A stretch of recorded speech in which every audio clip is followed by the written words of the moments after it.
What's up, folks? David Soto Jr. here, and this is the David Soto Jr. podcast.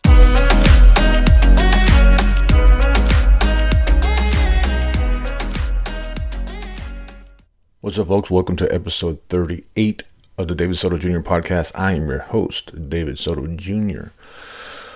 Oh my gosh. Well, if you are listening to this,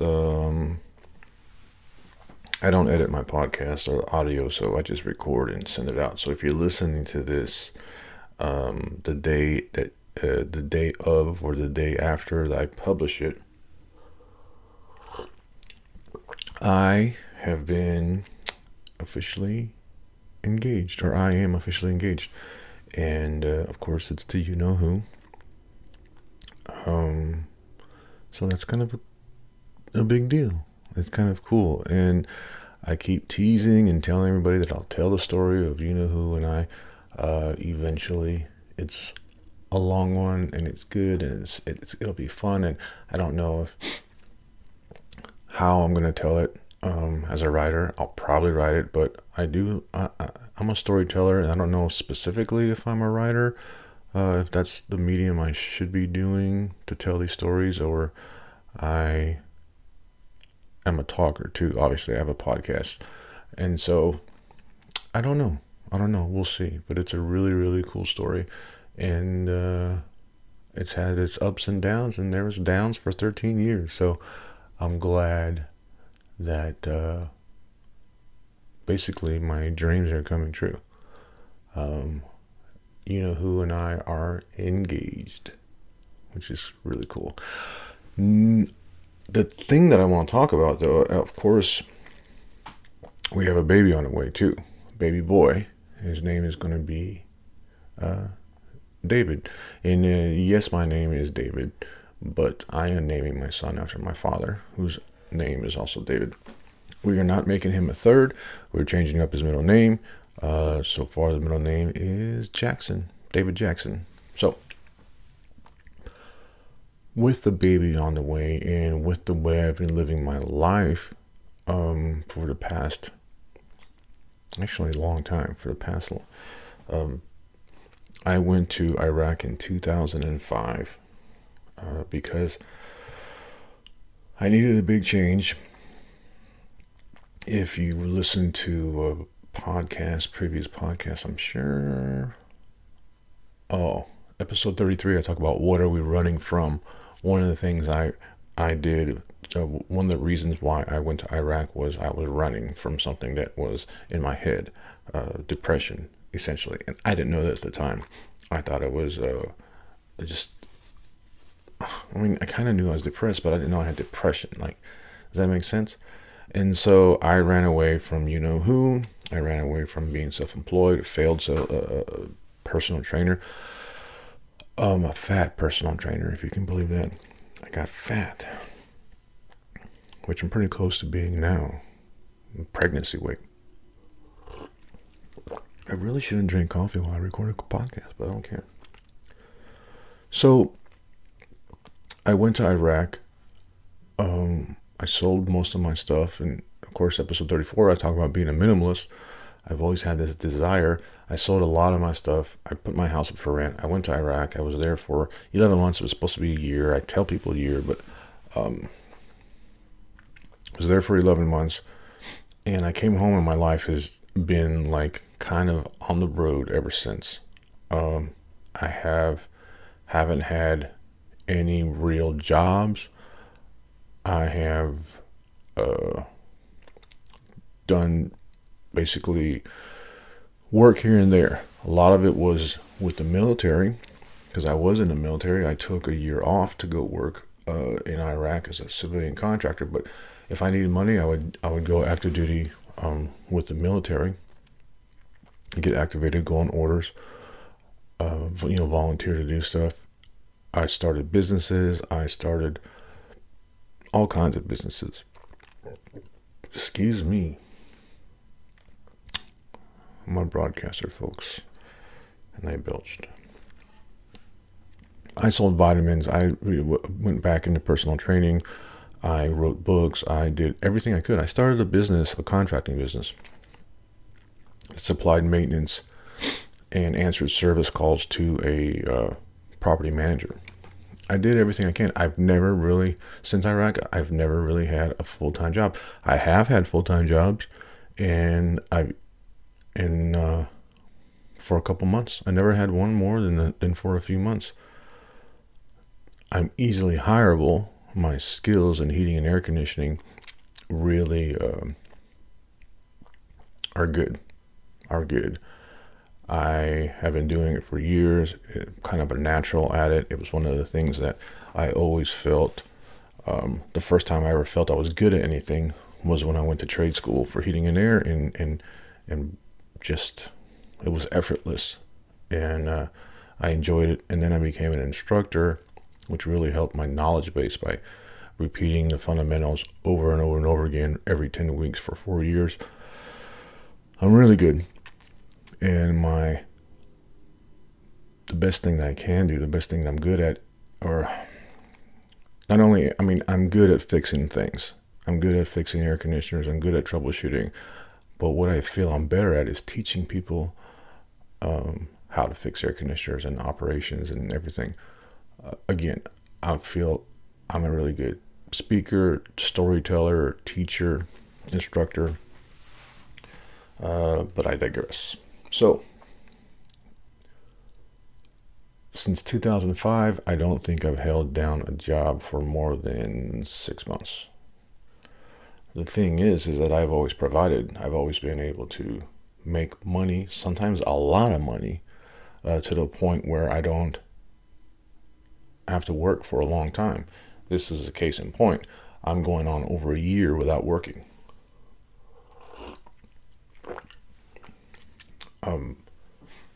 And I've really learned to lower my expenses, especially when I knew I was going to be traveling in my van for an undetermined amount of time. I worked hard for a few years to lower my expenses, to pay off my debts, to build a business that I can operate from the road, that will pay me a salary. I really busted my butt, but I've been losing my income slowly over the past couple of years. Last year, my business, which I gotta tell you, if I still had it now, I'd be in really good shape. I would be able to add myself to the insurance, and therefore add you know who and the upcoming baby when he comes. So one of those times where I had a bunch of money was in 2010, and I went to Mexico. And I had so much money that I went to Mexico after I bought a house and tried to live in St. Louis, and I just didn't like it. And guess where I live now? But I bought a house, and no, this sucks. I put my house up for rent. I went to Mexico, and I got an apartment, and I just lived there for 5 months. It's like a 5-month long vacation. When my money, and I lived like a king. When my money got kind of to a point where I'm like, I got to head back and figure out a way to make money, I would go back. I came back to the States, got my real estate license, went to work, started my contracting business, and that contracting business lasted for 7 years. But it was stolen from me last year. No, that was 2018. In 2017, in June of 2017, around June, the summer of 2017, I got a Facebook message from a former employee of mine, and he kind of was dropping the ball, knowing that all my employees were going to leave by a certain date, and he kind of dropped a hint, letting me know that to kind of mess with their plans, mess with the surprise, which I am really appreciative of that guy, because I was able to close the business without any problems, essentially. I confronted my guys. They said, yeah, they're leaving. They kind of have no choice. It was presented to them that they have to, or they were going to lose their income. And I said, well, you work for me still. You're still going to get a paycheck. I need you to do these things. And so they helped me close down my business. And it was kind of a smooth transaction. Um, and then here's another instance where, yes, I lost my income, but in closing the business, I had the operating capital, the capital I used to pay insurance and medical insurance, liability insurance, paid employment, self-employment tax, employer taxes. All of those things cost a lot of money. Operating a business sucks because you may make several $100,000 a year, but your expenses, especially when you have employees, is just goes. So I had a lot of money in the bank that barely covered operating expenses. But when I no longer had operating expenses, that money was all mine. My business, my operating expenses. I paid my employees their last paycheck. I refunded them some insurance money that they didn't no longer needed coverage, and closed down the business. And so I had, again, here's another influx of money where I have enough to live for a while. The problem was it's uncomfortable to not have an income. And that was the last of my income. Now, all those other side businesses and side hustles that I had, real estate agent commissions and everything that I had they just started going away. That income from my business was the last of it, and then it was gone, and I officially had no income. Yes, I sell some books, but I sell enough books to maybe pay for my coffee for a month. Not enough to pay any type of bills. Now, granted, I had enough money to live because I was a minimalist and living in my van. I had enough money to live probably for 2 years. And comfortably, but without money, I did not want to. Right? I had a savings. I had a bunch of money. I did not want it to dwindle down to nothing. So I felt I needed to get a job, and I did some looking. There was a couple of days of working as a maintenance worker at an apartment complex. That was ridiculous. Like, I'm not exactly bragging, but I could have ran that entire complex. I got hired as just a laborer picking up cigarette butts, which I didn't mind. But I did not mind I did not like the way I was treated. And so I was like, oh my God, how long am I going to be able to do this? Like, I could fix things, I can design things, I can organize things, I can, just the fact that I am a retired master sergeant alone is enough. But never mind that I've been 20 plus years in the building trades, in building, in heating and air conditioning, and building maintenance. And it shows on my resume. My resume is impressive. But here I am picking up cigarette butts and cleaning up trash dumpsters and et cetera, et cetera. So that didn't last. It was actually a temp agency that put me in this job, and the boss, the supervisor there, ended up calling the temp agency and telling them not to send me back. I don't understand it. I literally showed up every day and worked and did not do a thing. I don't know what it was. Usually there's some type of conflict or something that gets me told not to come back, but I don't know what that one was. So I continued to kind of look. I put some resumes out there, and I'm like, oh, well, I kept having to tell myself to relax, that you don't need to, there's no hurry. But I got a call one day from a application that I had put in, or a resume I'd sent to a Craigslist ad. I almost completely forgot about it. And it was a hell of a, long story short, it was to run the engineering crew or the maintenance crew for a hotel and casino. It was a management position, and it paid very well.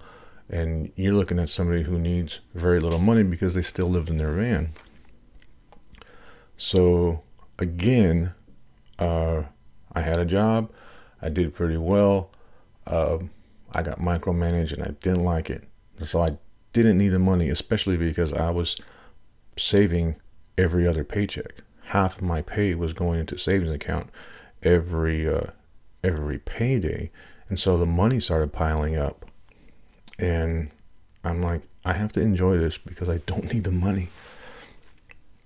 And when I started to not enjoy it, I was like, oh my God. And when I was getting micromanaged, I just couldn't take it. And a situation came where I said, like, if you guys want to do this, then I'm going to resign. And they said, okay. And so they accepted my resignation. To my defense, I was looking after my employees, my troops. I think I had 6 guys under me, and I defended them, especially the swing shift who I don't know. I was told I was going to run my own crew. I wanted to run my own crew. I had a 5-year plan to get that casino and the building turned around, and I was in the process of doing it. Tell me what you need. Leave me alone unless I'm not doing it. And I didn't appreciate it. So I said, I'm going to quit if this is what you want. And they said, okay. That brings me up to now. It's been a year since that happened. Over a year. I have not had an income for over a year, which would be okay. That's a long introduction for me to talk about what I want to talk about now is the fact that I'm no longer by myself living in a van, tying my own flies and going fly fishing and eating at Whole Foods every day. I, especially now, have a fiance. I have a baby on the way. We live in a house. We pay rent. We pay utilities. There's all these things happening, and my savings is dwindling fast. I need an income, and I need it quick because I've been, who and I have reunited in July of last year, and we've been kind of just enjoying ourselves and kind of in vacation mode, which would have been cool. And would have still been cool without our baby boy on the way. So now we have, instead of being like 2 people with a bunch of money in the bank, just traveling and enjoying ourselves, now we're planning a family and buying cribs and shit and changing tables. So I am in a situation where I need to have an income. And so what I really want to talk about is the fact that I just turned down a second job, a second opportunity. The first one wasn't going to work because we're in St. Louis, and it was in Colorado Springs. It was kind of a dream job, kind of a dream location. I love Colorado. I want to live there. But one of the biggest problems we had was that we had just rented this house. And because neither of us have a job, but we had significant savings, we paid a year's rent in advance, so that the landlord will feel secure about renting a house to 2 people who don't have jobs. That being said, the job offer was, I was supposed to be there and by now. I was supposed to be in Colorado Springs by now with this job offer. It paid very well. It was a job that I wanted as an HVAC instructor, supervisor, running a program in Colorado Springs for a trade school. The only thing that held us back was the fact that we just moved into this house, and we paid a lot of money in advance, several $1,000s in advance. And the relocation package did not include buying out this lease. So I turned that one down. And some time has passed, and I'm looking, and I'm kind of like, I'm not looking because the baby's coming, and I kind of want to be here. I kind of want to bring our baby home and be able to spend time with him and with who. And so I'm like, I'll figure out a way. I'll figure something out. Maybe I'll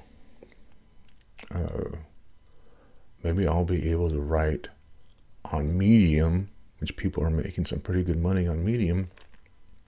Maybe I'll be able to write on Medium, and just people will, if people click and read my articles, and it's really a great process. If you can if he can get people to read your stuff. So I was thinking about that. Well, maybe I'll just bust my butt and try to get, as much writing on Medium and see if I can make an income that way. Or I don't know. I just wasn't really looking. I wasn't really trying to figure out a job because I love our life right now. I love that I wake up and I get on the computer, I get on this treadmill desk. When who wakes up, we have breakfast. I make her breakfast. We have coffee. We take the dogs out for a walk. Like, we're living a really, really good life, and I'm kind of spoiled, and I don't want to ruin it by having to get up at 4 a.m. and go. So I told myself, I'm going to figure something out. I'm going to provide for us. And then all of a sudden I got an email for a job that I applied for in September, phone interviewed in September. And all of a sudden I came back and they asked me for a EPA certification card, which of course I have. I got in 1994, I got it. And I sent them the card, and like the next day they sent me a job offer. It's for a federal position at Scott Air Force Base. It pays pretty good, but not as much as a job in Colorado Springs, like $20,000 less. That's how much that job in Colorado Springs was. How much money it was going to pay. This job would have been this one that the federal government offered, the federal position at Scott Air Force Base would have also been a very well-paying job, enough to provide for who to stay at home with our son when he's born. The problem is we live in West County, St. Louis, and the job is at Scott Air Force Base, Illinois. It will be at least an hour drive. Every time I check,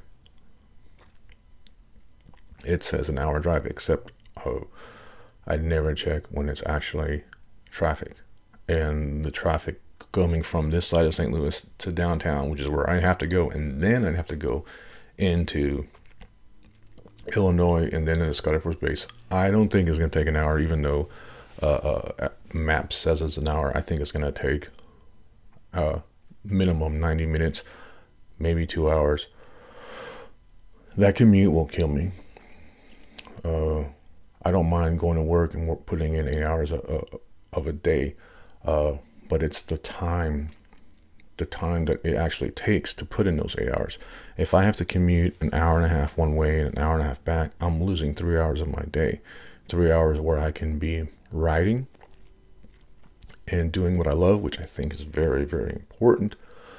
And 3 hours away from my family, getting up in the morning, leaving. A lot of people do this, and I know they do it. And am I trying to get out of work? Am I trying to get out of providing for my family? No, I'm not. But I see the big picture. I see a bigger picture than just this nice paying job, government job with health insurance. It's more than money, and that's why I've stressed over the past few years about taking the money out of your decision-making process. Do not make decisions based on money.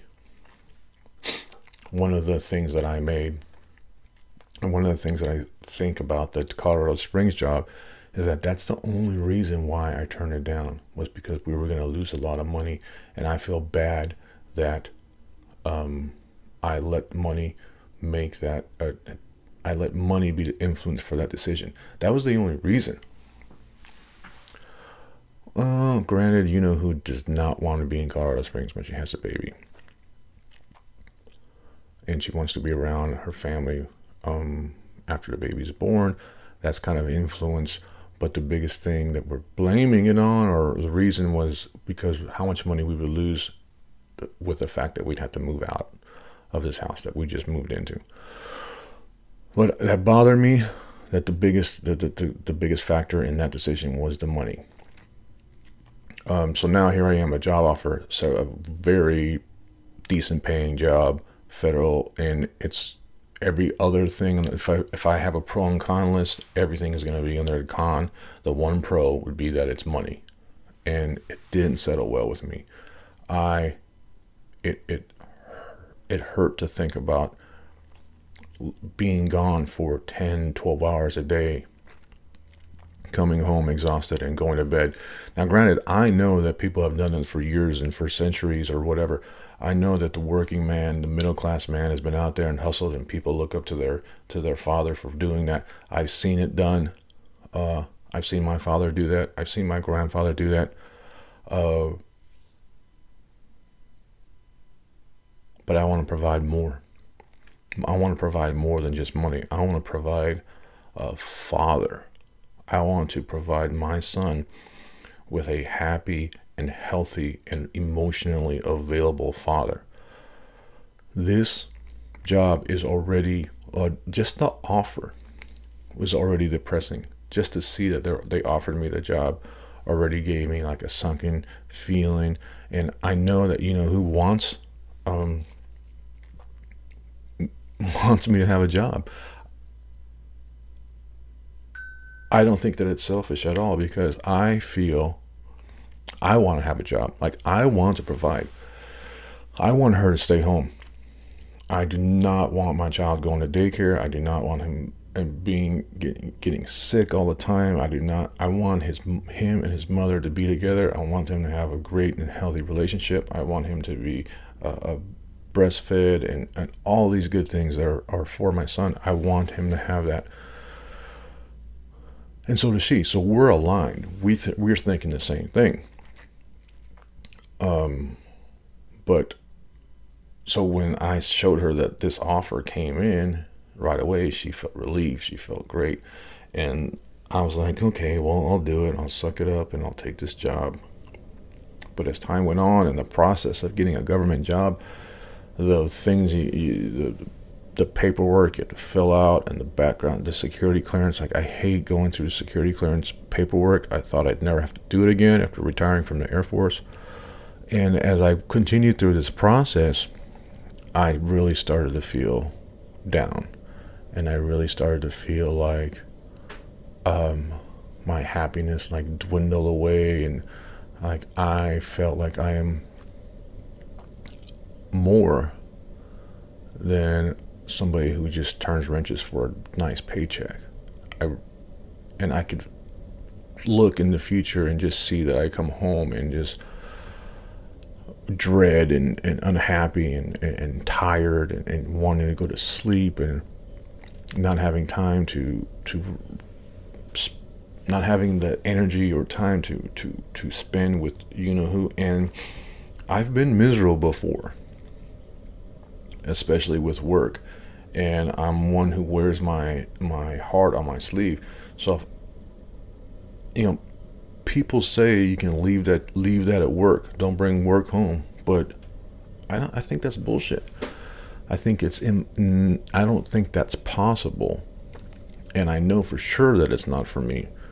One thing everybody's always told me is that they can see my emotions, and I'm a person of integrity. I don't lie. And one reason why when I discovered what integrity was, and I discovered that I'm just not going to lie about anything, is because it made it easier for me to live my life, because it was so obvious. It's very hard for me to pretend to be anything. It makes me kind of an asshole sometimes, but I am 100% honest, and I am brutally honest, and part of that is because it shows in my emotions. So if I'm miserable at work, if I dread getting up because I dread going to a job, I dread a 90-minute commute, I am not going to be there for my future wife and my future son. And the big conflict is like, I should man up. The big conflict is like, I gotta remember not to care what people think, but I really see that if people look in and like, hey, you're lazy, go get a job, go man up. It really that weighs heavy on me. But I think that I'm manning up more so by not taking this job for the money. I'm manning up more so by being the making a decision over money. I'm being more of a man by being available for my son. I'm going to be a good father. I'm going to be a loving father. I'm going to be a patient father. I'm going to be happy. I'm going to be emotionally available. And I'm going to make that happen by not taking a job that I hate, by not dedicating 12 hours of my life, 5 days a week to make money. I'm going to be here for my son, and I'm going to figure out a way to provide for him and his mother the best I can. That's it. That's it, folks. That's 30 minutes. And that is a long introduction. So, this is what I got going on. If you are interested, I'll have a link to all my stories on Medium. If you go, it's for paid. So if you are a member of Medium and you read my stuff, I will get paid somehow. I don't know how that works, but there are a lot of writers on there making some decent scratch. I'm trying to be one of them. So I'll have a link to my Medium in the notes. My story, the one that I just got some good reviews, good feedback from the contest I ordered, Los Chocolates de Esperanza Diamante, my first book in the series, is on Medium. You can read it from, every chapter is up there. If you want to read that book, instead of buying it on Amazon, if you're a member of Medium and you want to go read it there, please feel free. Also, all these articles, I've been publishing articles. I try to get one out a day here lately, whether they're poems or some personal essays or articles about this topic that I talked about today. They're all on there. I'm just trying to get as many as I can out there. So if you want to support me in that way, if you're a member of Medium, I appreciate it if you go. Also, what I have going on is my author page. Of course, I have 8 publications on Amazon for sale. I'd appreciate it if you are interested in anything. Like, don't buy it if you don't like it. But if you're interested in reading any of my Los Chocolates is there. That's the beginning of the series. 3 books out of the 4 are on Amazon. I have my other books, Pass Your PT Test, all those health and wellness books that I have out there are out there now. And what else? What else do I have? I think that's it right now. Amazon can know. Follow me on Instagram. Follow me on Twitter at David E. Soto Jr. I appreciate you guys tuning in, and I'll talk to you later. Thank you.